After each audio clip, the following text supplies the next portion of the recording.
The summary of the judgment left no doubt that all parties to the August election will have to go back to the drawing board.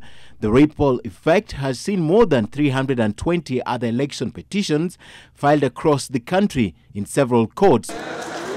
But even with such increased activities in the corridors of justice, there is certainty that in 6 months all must be resolved. That the presidential election held on 8th August 2017 was not conducted in accordance with the Constitution and the applicable law, rendering the declared results invalid, null, and void. It is, however, the presidential election that carries a myriad of uncertainties. It's not clear yet if the IEBC will hold the October 17th repeat presidential election, not with the hurdles on its way. The direct order of the Supreme Court notwithstanding. The greatness of a nation lies in its fidelity to its Constitution and a strict adherence to the rule of law. And above all, the fear of God.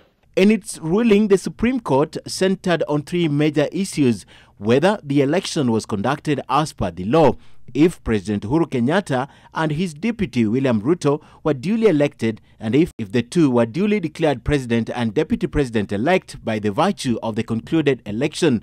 The ruling also meant that the Independent Electoral and Boundaries Commission would go back to the drawing board to re-examine its systems, and indeed the chairman Wafula Chebukati announced drastic changes and called for investigations.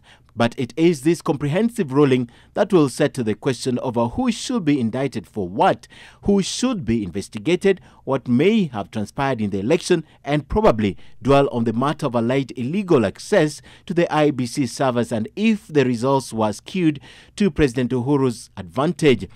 An order is hereby issued directing the first respondent to organize and conduct a fresh presidential election in strict conformity with the Constitution and the applicable election laws. 21 days will lapse on Wednesday. Observers are already linking the Wednesday stakeholders meeting to be held at the Bomas of Kenya as a forum to look at the demands and obligations bestowed by the ruling.